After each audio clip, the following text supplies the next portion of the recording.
Yeah. So yeah. So I think you are aware of the second. This is the second day of the class. Especially, I used to tell about the normalization process, data normalization, as well as the keys concept, and where do we go ahead with the SQL stuffs. I mean, how to what is the setup purpose and why we can use a particular database to work our demo SQL demonstration, just like this. Okay, I'll be just coming this point quickly. Okay, so the first topic we'll be learning that is normalization. A table must be having or must be storing in normalized form for some advantages. I mean, positions are just like this. So why we should be normalized, that is mentioned later, I think. Yeah, not here. So if the thing is being normalized, the result should be stored in a smaller database, obviously. So actually, we are, creating table in the database, correct? But the database being stored in the backend memory in the hard disk with the file format. There is no issue on that one. So if we just normalize the thing, normalize the data, or normalize that particular table, then the result set should be stored in a smaller database because there should be no duplication. If the data is not normalized, then the data should be having lots of duplicates. Okay, so in the first step of normalization, we are eliminating the duplicates. No, each of the record can be unique in nature. No repetition. Another point, minimize, avoid issues with data modification. So we are modifying such a way that we can avoid or minimize the data related issue. Okay, there should be data integrity issue if the table is not normalized in nature. Okay, and on top of a particular table, we are doing that select query, manipulation, the joining, union. So this kind of query. So if the table is not normalized, then the query should be throwing us result with a bigger execution time. Okay, if the table is normalized in nature, then the particular query should be fetching a quick result. So that is the reason we want to keep the table in normalized form, NF.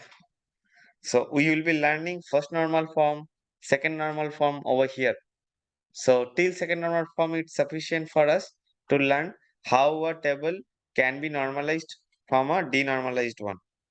Okay, let's learn it quickly. So yeah, I used to share an Excel. If you are ever on that one, yes.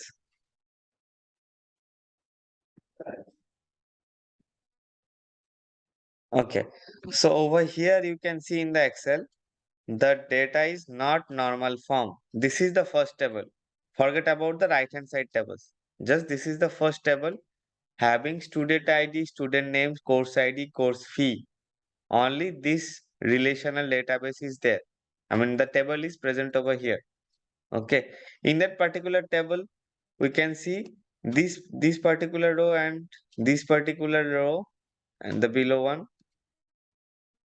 highlighted one is duplicate in nature. There is no difference between these two. No course ID, added course ID, or nothing is been different over here. So in this kind of scenario, as per the first normal form, okay, let me just go to the first normal form. First normal form is the basic normalization process. So in first normal form, uh, what we should to do, each cell should contain a single value. This is one of our criteria. And another criteria is each record should be unique. So there should not be any duplicated records over there in that particular table. Okay. So if I just go to the Excel sheet once more time, we can find that there are two different, two duplicate rows are there. So we have to eliminate one of them. Okay.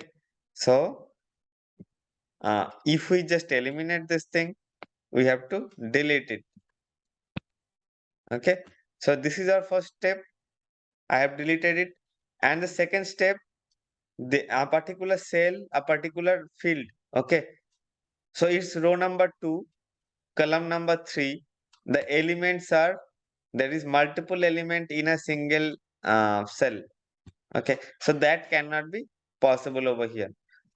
For that one, if we have multiple elements, split this thing, add another extra line items or extra record for A13. So that's why we have done in the right hand side table. The first row is fine, 11 Pankaj, A11 500, it's fine over here. I have added the second row, Sonu, A12 800, A13 300. So I have splitted this A13 and 300, the course ID with the course fee with the new line item. Okay, that is the one I tried to say over here. So the same cases for this one as well, A11, A14. Just I have split this thing with a new line item. Okay, so here we are doing nothing but just we have deleted one of the duplicate records. It's fine. And now I have eliminated the particular more than one records per cell over here and created a new line item to store this thing. Okay, now I can say that particular table is in first normal form. Okay, so as per the definition, our table is in first normal form. Now, what is second normal form? We need to arrange the table such a way that we should be having second normal form over here. So in the second normal form, first criteria is the table should be in first normal form. That means there should not be any duplicated records as well as no cell should contain multiple values. So our table is in first normal form. Now I need to check the primary key should not functionally dependent on any subset of candidate key. Or rather I can say there is not any partial dependency with other column. So what that means? So over here we are checking with student ID. Let me check the uh, particular student table over here. Here it's student table, student ID, student name, course ID, course fee. Okay, so we can see over here what should be our primary key. Primary key is not student ID now because it's duplicated in nature. Primary key should be unique. You can see 12 is duplicated. Rather, I can say the combination of student ID and course ID is primary key for this particular table. Okay, the student ID, course ID is a combination of this 11 A11, 12 A12. So 12 A13. So we can say the combination of student ID and course ID is called the primary key. And the combination of two keys are called composite key as well. I'll be coming to this thing in the later slides over here. But the course fee is there is not direct relationship between this primary key, student ID and course ID with course fee.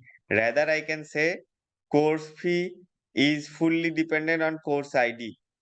So we have to remove partial dependency with the primary key over here. That's why I have removed course fee columns from here and put it in another table with only course ID versus course fee, because course fee is totally dependent on course ID column. Okay. So I have just removed this thing from here and I have created a new table over here. So it's A11 500, A12 800 in this manner. So it's not in this particular table, course ID is the unique key and we can also call it a primary key for that table. Okay. Over here, the same course ID is a foreign key based on this table. So I can, when required, I can join between this table to get this information back again. Okay, but I can join when it's required. But when we'll be storing individual table in the database, we need to remove partial dependency to make it a second normal form. So if we split this kind of table, now we have two particular tables, but both of the table is maintaining and they are having in second normal form. Okay, so I can say our table is normalized in nature. Okay, and there is any issue or any stuck point from your side? Any doubt on that topic? If there is anything, you can tell me.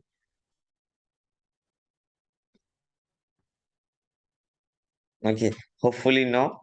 So, uh, so while storing the data, if the requirement from the business side that you have to store this thing as a normalized form, then we need to store it in this way.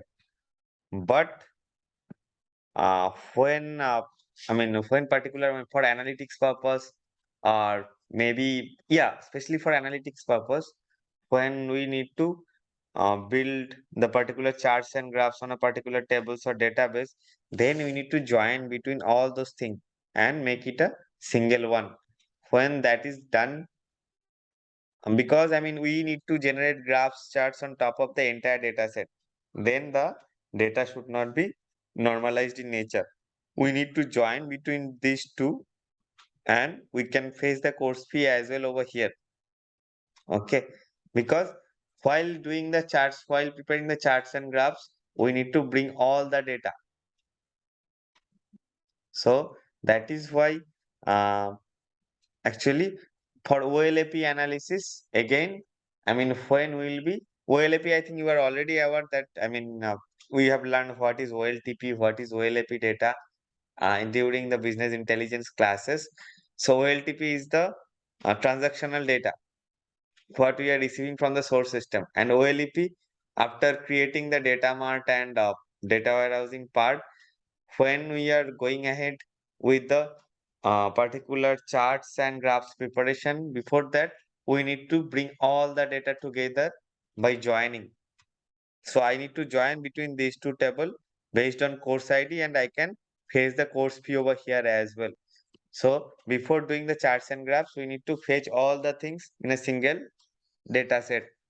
So for that scenario, we have to bring them up together, and the data should not be normalized in nature.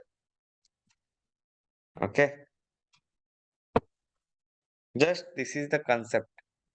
When we should use the normalized form of data, and when it should not.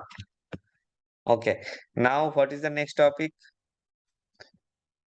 What are the keys in SQL, in particular relational database? So primary key should be unique for that particular table. Okay, and foreign key just I mentioned over here for this scenario. Over here the primary for this table, course ID and course fee. So course ID is the primary key because this is unique in nature. Suppose I am maintaining some employee table for a particular company. Employee ID should be primary key for that particular table. Employee name cannot be primary key because name can be repetitive in nature. Okay, employee address cannot be primary key because same address can be there for particular organization. Maybe I am working in a company, my next house is working in the same company, so address cannot be a primary key. But when I'm assigning to a company, a particular unique ID should be generated before my name. So that ID is my employee ID, and that should be always unique. So while storing the data in database, they must be following primary key of that particular table, and each should be unique in nature, and that can also be told as a row identifier. Okay, for that particular record, the unique key is the identifier. Okay, hopefully you can able to understand it. Okay, foreign key means when before setting up join, just like for this table, primary key is this, but we need to uh, have a foreign key at the parent table. This is a parent table from where the table, the particular portion has been detached. So to join it back with this one, we should be having a foreign key over here. So course ID is playing the foreign key role over here. Okay. So based on this reference course ID, I can join this thing back over here. So the same course ID is a primary key for this table, and the same column is playing foreign key role over here in this table. Okay. What is composite key? Composite key, that's just I mentioned that combination of student ID and course ID is a composite key. When we can see that the primary key is not a single column. So the combination of multiple columns can be the primary key or just like this. So over here, student ID and course ID combination, because a particular student and course combination is not duplicated over here. 11A11, 12A12, 12A13. The combination of this and this, okay, is unique in nature. So the combination of these two is called composite key. Okay, hopefully that is understandable. Okay, so the next topic is database. Obviously, database means now, this time, whatever we are seeing from yesterday's session, we are representing the relational data on top of Excel sheet only. Okay, because Excel is a good representation of the data, relational data. We can create rows, columns means header. So over here, but in our project, when we will be working for a company, we will not all time handling in Excel the data. Rather, we have to use some databases to store our tables and all, because we have to work with the SQL query. Okay, so the SQL cannot be worked over here on top of Excel if we do not connect with the database. So that's why for our practical purpose, we will be creating databases. Database should be there. We'll be creating different schemas or sets of different databases over there as well. So for this database, to learn this database, we need to install some software. Okay. And also, in the market, there is lots of databases available. Databases for storing data, storing tables. Okay. So those are all relational database, MySQL, Oracle, Microsoft SQL Server, Teradata, Postgres, Sybase, DB2, Redshift. All those things are there, and there are lots of databases are also available. I didn't mention over here. So each of the database should be having its own feature, but the functional requirement should be same. Maybe we can see some syntactical difference is there between Oracle and SQL Server as well as MySQL. But whatever we will be learning based on one particular database, it should be similar. The functional thing should be similar, but the syntax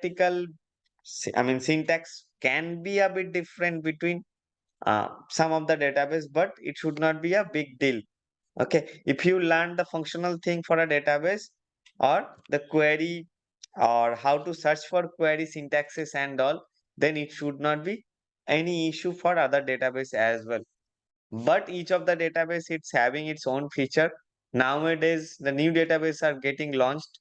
Those should be that the backend should be distributed in nature, means if we are learning Hadoop, the backend of Hadoop, it's the file system is distributed in nature, because one CPU is not, or one hard disk is not storing all the data.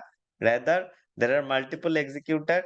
Each of the file system is being splitted for multiple sectors, and those are being stored into multiple CPUs or multiple hard disks. Rather, I can say. So nowadays the database are getting, much more advanced in nature. Okay, so that our SQL query engines are very much faster. Okay, and we are storing the data with a efficient manner. Okay, so this is, various database we are having for work and all. We need to choose any one as of now. And in our company, when we'll be working, we can see some of the project they are using Teradata, some of the project they are using Postgres, some of the project they are using Redshift. Okay, there is Snowflake databases as well. Lots of database. Those are coming as per the project requirement or users requirement. Okay, business users requirement. Okay. Okay, so over here, our classes will be choosing MySQL because it's a open source free software. So this is the path to download. Okay, so let me ping the same thing in the chat. If I think you already have it because you have worked it, you have worked for the earlier sessions as well. So please go through this portal, download MySQL software. Along with the MySQL software, there is some user interface called SQL Workbench. Okay, that entire package should be downloaded. Download this one, the bigger one. So along with the database software, there should be a UI that is called MySQL Workbench. The UI should be also installed over there. So when it's been installed, we can open only the UI. That means SQL Workbench. Okay, MySQL Workbench.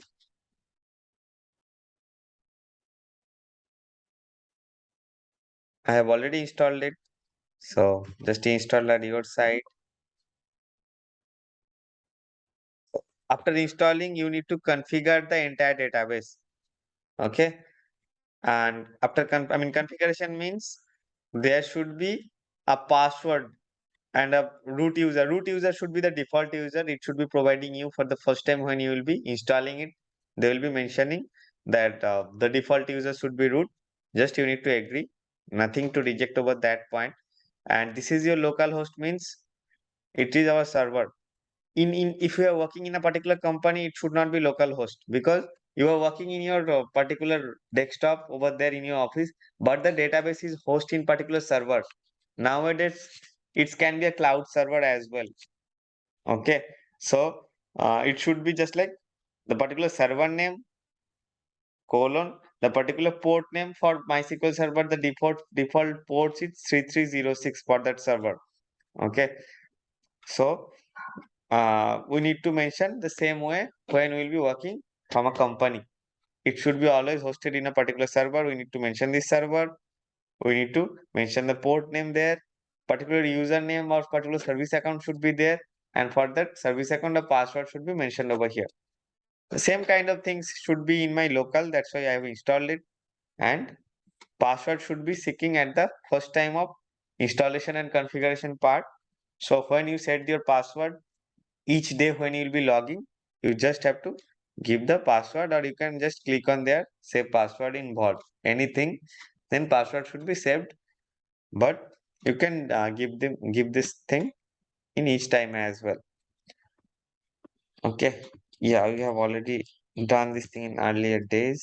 So if I just log into this database, so I have logged into MySQL over here. We can see those are different kind of databases available over here. We can also tell the thing as schema for this scenario. Why different database I can create in this MySQL server? Because for different project aspect, maybe I'm learning a different thing for testing purpose. I have learned this. I created that particular databases or schema. Okay, something just like Sys World, those are automatically coming after installing of the Workbench. Maybe inside the package, they are giving us this kind of databases by default. Okay, and mm, the particular one I have created for our training purpose. That is called Teradata training. We can create database just like create on, right click on top of this, create schema. Okay. It's schema as well as database, anything you can tell. So I can create a new schema as well. Give some name, uh, demo test. This kind of thing we can put it over here. apply. So in the background, it will be running that particular query. Create schema, schema name. Okay. If I just apply it over here, so I can see demo test schema is being created. So I can run query on top of this schema, then all the tables should be generated inside that particular schema only. Okay. But I have created that particular data training purpose schema. So on top of that one, I'll be running our query. Okay. So any issue, any doubt till now? I'm just dropping the schema because this is no longer required. No need to store an extra schema. Just I showed you how to create a database or particular schema in MySQL server. Okay. Okay. Apart from that particular database, what are the different database objects? So if I just go to that schema, I can see there are tables, there are views, there are store procedures, there are different functions. So those are all database objects. The basic object is table. Rather, I mean, the unit thing we need to create is table. And on combine multiple tables, we can create different views. By having some programming logic on top of tables, views, we can create store procedures. Okay. Functions are inbuilt functions. Suppose we need to convert something from one to another. There are already some inbuilt functions available there, but we can also create some user defined functions as well over here. Okay. So those are the new thing. I mean, those are different database component. Okay. Inside the database. Okay. Table view, sequence, index, synonym. We'll be learning this thing one by one. Table is the first priority. We'll be learning table, how to create table, how to manipulate data on top of table. Okay, what are different query languages are available for table, that we will be learning. After that, when table is completed, we can quickly touch what is view, how to create views and all, sequence, index, synonym, those kind of different database objects. But table is the basic thing. So we'll be covering or focusing most on the table. Okay, so yeah, that's all for components. We'll be learning the thing gradually from tomorrow's session. What are the different query languages and all. Okay, and any doubt from anyone till now? No doubt, nothing. Okay, so that's all for today's session. If you, I think you have already installed that particular software, but you haven't installed, if you haven't, then please install it so that in the next session we can have a quick go through on top of those data or queries, how to execute queries, how to learn SQL and all. Okay, so that's all for today's session. Let's connect tomorrow with the more details on top of SQL, that structured query language on top of database. Okay, then. Thanks, everyone. Thank you. Bye bye.